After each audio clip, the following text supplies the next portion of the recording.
కంచి కామకోటిపీఠం వారి శ్రీ చంద్రశేఖరేంద్ర సరస్వతి విశ్వ మహావిద్యాలయం inter marks ఆధారంగా స్కాలర్షిప్తో కూడిన అడ్మిషన్లు. Hi, welcome to my show. Telugu cinema పాటకి పట్టం కట్టిన గేయ రచయితలు ఎందరో ఉన్నారు. వారందరికీ, ఆ మహానుభావులందరికీ వందనాలు. అయితే తెలుగు సినిమా పాటని జానపదం అనే ఒక ఆయుధం తీసుకొని కొత్త పుంతలు తొక్కిస్తూ, అలాగే దాంట్లో ఒక చమత్కారం, ఒక చతురత, దీంతోపాటు ఆలోచించే విధానం ఉండే పదజాలాలు వాడుతూ తనకంటూ ఒక ప్రత్యేక స్థానం, స్థాయి, గుర్తింపు దక్కించుకున్న గేయ రచయిత కాసర్ల శ్యామ్ గారు తెలుగు సినిమాకి జాతీయ స్థాయి అందాన్ని, సొగసుని, అద్దె గౌరవాన్ని తెచ్చిపెట్టిన వ్యక్తి ఆయన. సో కాసర్ల శ్యామ్ గారు ఈరోజు మనతో ఉన్నారు. వారిని అడిగి వారి సినీ పాట ప్రయాణం ఎలా సాగుతుందో తెలుసుకుందాం. హాయ్ సార్, నమస్తే. నమస్తే అండి. సార్, యాక్చువల్గా చాలా నెలల క్రితం మనం ఇలా కూర్చొని ఇంటర్వ్యూ చేసుకోవాలి. అవును. సో మీ ఇంటర్వ్యూ కోసం ఎంత వెయిట్ చేసామంటే తలుచుకొని రోజులు లేదు సార్. థ్యాంక్ యూ అన్న. అంటే నాకు కాస్త పనుల ఒత్తిడి పెరిగి కూడా వీలవ్వలేదు. మొత్తానికైతే ఇవాళ మనం అంటే మోస్ట్ బిజియెస్ట్ లిరిక్ రైటర్ మీరు ఇండస్ట్రీలో. సో మీ టైం ఎప్పుడు దొరికినా అది అదృష్టం. Thank you. అంటే అట్లా కుదిరింది. మా దర్శకులు కావచ్చు, సంగీత దర్శకులు వచ్చే మంచి కాన్సెప్ట్లతోని మంచి ట్యూన్లు, మంచి పాటలు పాడి ప్రేక్షకులు ఆదరించడం, దాంతో పని కాస్త చేతి నిండా ఉంది. Good thing sir, good thing అది. అయితే ఒక చిన్న సందర్భాన్ని తీసుకొని అది ప్రస్తావించుకున్న తరువాత మనం మిగతా ఇంటర్వ్యూలోకి వెళ్దాం. తప్పకుండా. ఒక నాన్న కలగన్నాడు, కొడుకు దాన్ని సాకారం చేయాలనుకున్నాడు. అదే నాన్న జోబీలో 150 రూపాయలు దొంగతనంగా తీసుకొని ట్రైన్ ఎక్కి హైదరాబాద్కి వచ్చి ఈరోజు ఇలాంటి ఒక సామ్రాజ్యాన్ని సృష్టించి తెలుగు సినిమా ఇండస్ట్రీలో సగర్వంగా కాళ్ళు ఎత్తుకొని ఆయా షేర్ అంటూ కాళ్ళు ఎగరేసుకొని తిరిగే స్థాయికి ఎదిగిన కాసర్ల శ్యామ్ ఈ మొత్తం ప్రయాణం వెనక్కి తిరిగి చూసుకుంటే ఎవరు గుర్తొస్తారు? మెయిన్ నాన్న గుర్తొస్తాడు ఎప్పుడు నాకు. ఎందుకంటే అదే అసలు నాకు ఒక లక్ష్యం, గమ్యం ఉన్నది అంటే ఆ నాన్న కన్న కళ, నెరవేరని కళ. అంటే అన్ని ఇంటర్వ్యూలు చెప్పినట్టుగా మామూలుగా మళ్ళీ ఒకసారి గుర్తు చేస్తుంది. అప్పటికే మేము ముగ్గురం పిల్లలు. నాన్నగారికి సినిమా రంగంలో హీరోగా రాణించాలని బాగా కళలు ఉండేది, ఆశ ఉండేది. అందుకోసం అని గవర్నమెంట్ ఎంప్లాయీ నాన్న ఒక 5 సంవత్సరాలు లాంగ్ లీవ్ పెట్టి సగం జీతానికి అక్కడ ఉంటూ, మేము ఇక్కడ పిల్లలు, మా అమ్మ మేమంతా ఇక్కడ ఉంటూ, నాన్న అక్కడ ఉంటూ తన కళల వేటలో సాగాడు. ఆ తీరాన్ని అందుకోలేకపోయాడు నాన్న. ఇంకా తను అనుకున్న గోల్ని రీచ్ కాలేకపోయాడు. మా భవిష్యత్తు ఆలోచించి ఫ్యామిలీ ఎక్కడ పాడైపోద్దు అని చెప్పి తన కళను చంపుకొని బ్యాక్ వచ్చాడు. అందుకని అప్పుడు నాకు గట్టిగా మనసులో పడింది అన్నట్టు. ఒక కళాకారుడు నిజంగా కలగంటే అది సాధించే వరకు, లాస్ట్ వరకు పోరాడుతూనే ఉంటాడు. అట్లాంటిది మధ్యలో ఆపేసుకొని రావాలంటే ఆ కళాకారుడు ఎంత వేదన అనుభవించి ఉండాలి, ఎంత గుండె కోత అనుభవించి ఉండాలి. అది నాకు గట్టిగా తట్టింది చిన్నప్పుడే. నేను అనుకొని ఇంకా అది ఈ సినిమా రంగంలో ఎక్కడైతే నాన్న నిలదొక్కోలేదో అక్కడ నిలదొక్కోవాలి, పేరు తెచ్చుకోవాలి అనే అదే ఒకే ఒక్క సింగిల్ పాయింట్ ఎజెండాగా వచ్చాను నేను.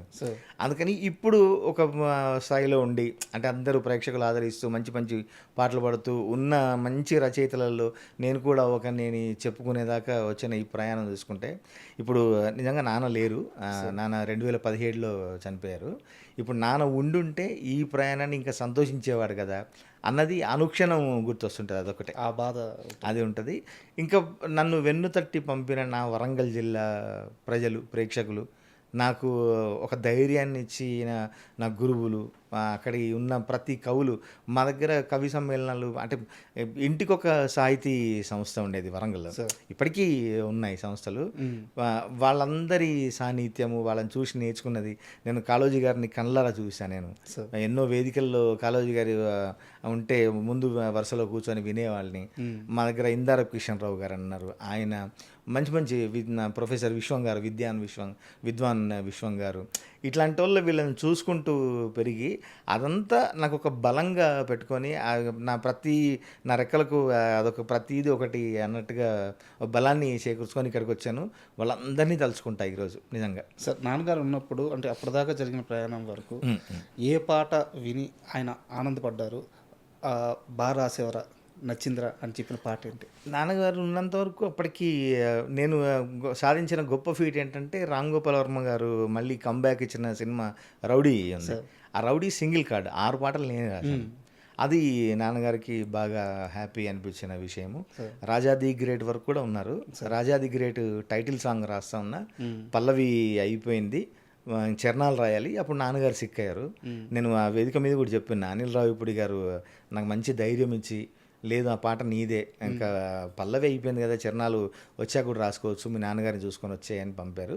ఇంకా ఆ క్రమంలో చనిపోయారు. ఇక అన్ని కార్యక్రమాలు అయిపోయాక అప్పుడు ఆ పాట పూర్తి చేయాల్సి వచ్చింది నేను. Sir super. అండ్ మీరు చాలా ఇంటర్వ్యూలో చెప్పారు, మీరు యూనివర్సిటీలో ఎంఫిల్ చేస్తున్నప్పుడు చాలామంది మంచి మిత్రులు పరిచయం అయ్యారు, సాహిత్యం అబ్బింది, సాహిత్యంతో ప్రయాణించారు, జానపద ప్రోగ్రామ్స్ ఇస్తూ వెళ్ళారు. సో ఆ మొత్తం ప్రయాణం కాసర్ల శ్యామ్ని ఒక రచయితగా ఎలా మోల్డ్ చేసిందంటే ఏం చెప్తారు? ఇప్పుడు ఈరోజు ఖచ్చితంగా నన్ను నమ్మిన దర్శకులు, నన్ను నమ్మిన సంగీత దర్శకులు వాళ్ళు అనే మాట, నాకు ఈ మాట ఎన్టీఆర్ గారు కూడా, జూనియర్ ఎన్టీఆర్ ఒక వేదిక మీద కూడా అన్నారు, కాసర్ల శ్యామ్ పాటల్లో మట్టి పరిమళం కనిపిస్తుంది నాకు అని.